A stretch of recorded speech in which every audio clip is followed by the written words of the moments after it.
7 कारणों से दुखी होता है।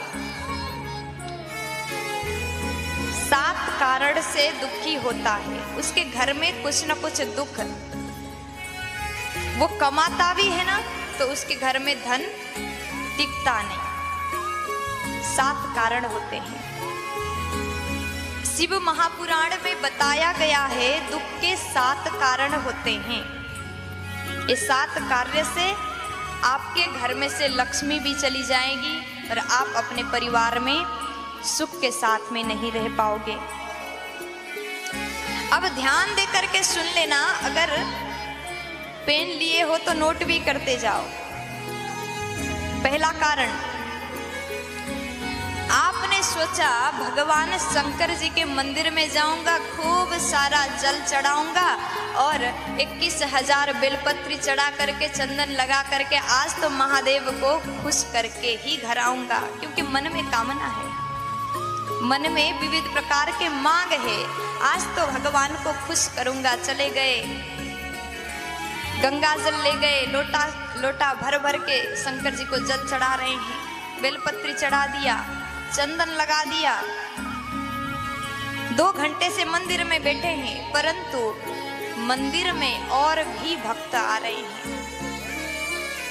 यहाँ तो आप मंदिर में बैठे ही हैं, उठने का नाम नहीं ले रहे, क्योंकि इतना भक्ति जो जाग रहा है। प्यार से बोलो, राधे राधे। इतना प्रेम है भोले बाबा से कि आप उठ ही नहीं रहे। और जो मंदिर में दर्शन करने के लिए आया है, उसको पुजारी ने, जो अर्चक होते हैं मंदिर के अंदर, तो भीड़ है, आप यहीं से लौट जाएं। आपके कारण से भक्त को दर्शन ना मिले तो ये भी एक बहुत बड़ा पाप हो जाएगा। आपने तो सोचा मैंने पुण्य कर दिया, मैंने 2000 लोटा जल से स्नान कराया, बहुत बड़ा पुण्य हो गया, परंतु आपको पता नहीं आपने कितना बड़ा पाप कर दिया। अब भागवत को खोल लीजिए। भागवत में वर्णन आता है जब इंद्रदेव ने बरसात किया 7 दिन 7 रात तक, तो भगवान इंद्र से ज्यादा रुष्ट नहीं हुए।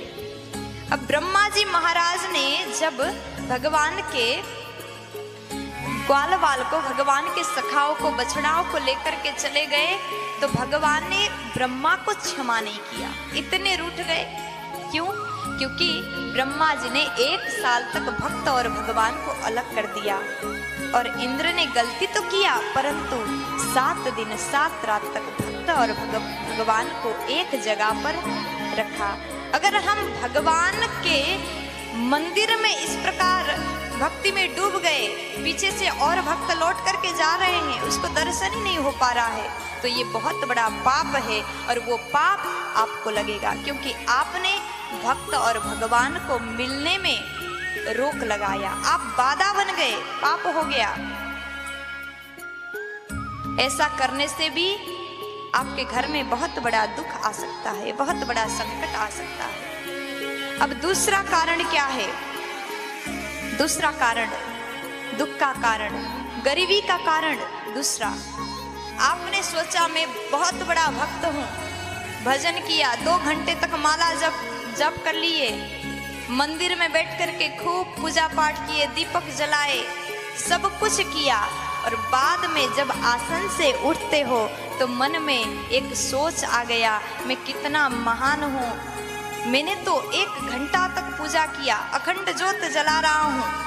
अहंकार है। भागवत में वर्णन आता है, ये बात शिव महापुराण में लिखा गया है, परंतु भागवत में भी आता है प्रसंग, अपने द्वारा किए हुए भजन पूजन आदि कार्य को भी भगवान के चरण में अर्पित करना चाहिए। प्रभु हम कुछ नहीं है, स्वयं को जब नैत्यानुसंधान करना सीख जाओगे तब तुम महान बनोगे। अपने द्वारा किए हुए भजन को भी भगवान के चरण में अर्पण कर दो।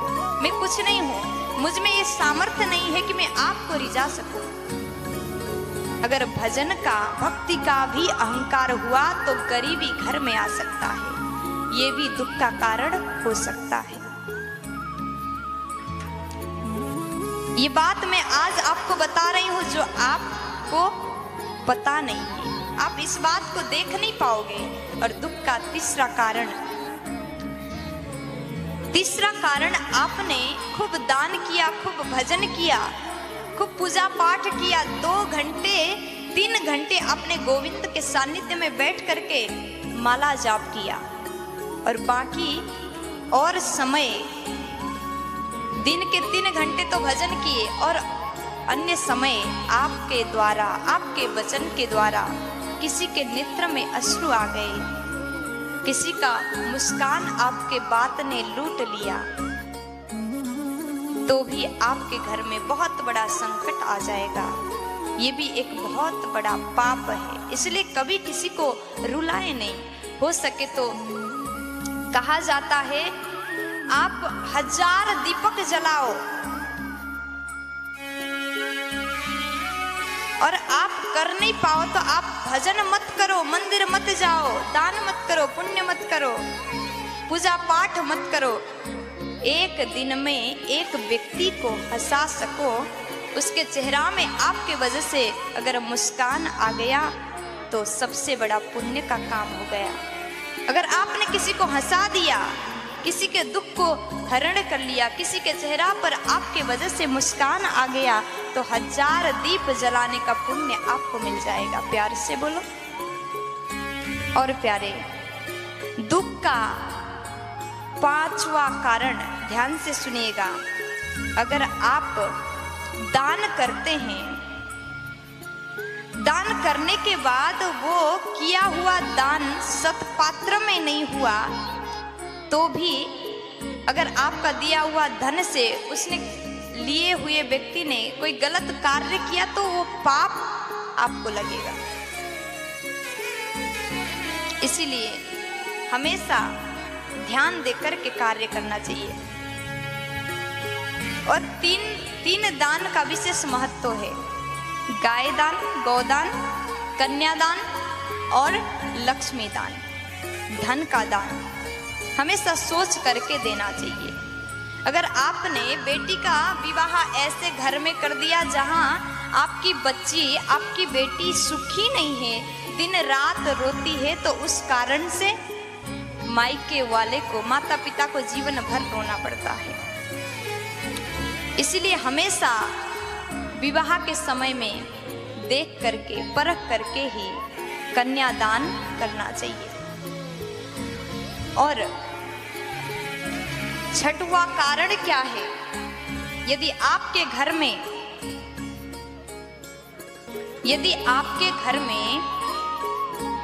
आपने मंत्र उच्चारण किया, आप सुबह शाम पाठ करते हो, सुबह शाम आप पाठ करते हो और मंत्र उच्चारण करते हो, जो आप पाठ करते होंगे घर पे, उच्चारण करते वक्त अगर गलत उच्चारण हो गया, देखिए मंत्र के थोड़ा सा गलत उच्चारण होने से उसका गलत अर्थ लग सकता है।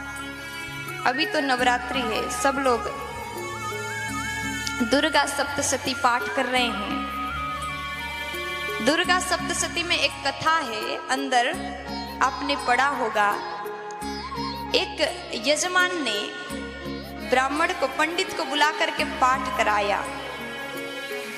रोज नवरात्रि भर पाठ किया और बड़े मन से, भाव से वो यजमान बैठा करता था। और नवरात्रि के 2-3 महीने बाद उसकी पत्नी मर जाती थी। दोबारा विवाह किया, तीसरा किया, चौथा किया, ऐसा ही हुआ। सभी पत्नियां मर जाती हैं, तो गुरुजी के पास चला गया, गुरुजी क्या किया जाए, मैं बहुत बड़े संकट में हूँ। तो अगले नवरात्रि में जो पंडित द्वारा पाठ कराते थे उनको बुलाया घर में, और उनके गुरुजी ने अंदर बैठ कर के मंत्र सुना, जो मंत्र पाठ हो रहा था। तो जब प्रारंभ हुआ तो मंत्र उच्चारण हुआ उनसे, भार्यस्तु भक्ष्यन्तु, वहां पर बोलना था कि हमारे घर के भय, संकट, दुख को हे माता जी, हे माता रानी आप हरण करें, आप भक्षण करें। परंतु यह मंत्र में अशुद्धि हो गया, भार्या को भक्षण करिए, ऐसा उच्चारण हुआ। भार्या मतलब पत्नी। इसी कारण 3-4 महीने बाद पत्नी का मृत्यु हो जाता था, इसलिए वो बड़े दुखी थे। और अगले बार जब पाठ किया तो मंत्र को शुद्धि किया गया। इसलिए कभी भी गलत मंत्र उच्चारण नहीं करना चाहिए। गलत मंत्र का गलत प्रभाव हो सकता है और वो प्रभाव आपके घर के लिए हानिकारक हो सकता है, दुखदायक हो सकता है। आप ज्ञानी हो, आपको आता है तो पाठ करें, अगर नहीं आता तो हाथ जोड़ करके प्रभु हमें कुछ नहीं आता, केवल अपना भाव ही अर्पण करें। और घर में कभी बड़ों का तिरस्कार नहीं होना चाहिए। अगर घर में अपने माता पिता का सम्मान नहीं हुआ ना तो भी आपके घर में कभी लक्ष्मी नहीं रुक सकती। जिस घर में माँ बाप का सम्मान नहीं होता उस घर में कभी बरकत नहीं होती। प्यार से बोलो राधे राधे। इसलिए हमेशा बड़ों का सम्मान करें। और सातवां कारण है आपने जीवन में बहुत मेहनत करके धन अर्जन किए, धन कमाए और एक बार गलत तरीके से किसी का हरण करके, मतलब गलत प्रकार से आपने धन घर में लाया, तो आपने एक बार गलत कार्य से लाया हुआ धन जो है वो दूषित धन आपके मेहनत के धन को भी साफ कर सकता है। ये 7 कारण हमने आपको बताया दुख का। अगर आप द्वारा भी ये गलती अगर हुआ हो तो जरूर सुधार लीजिएगा।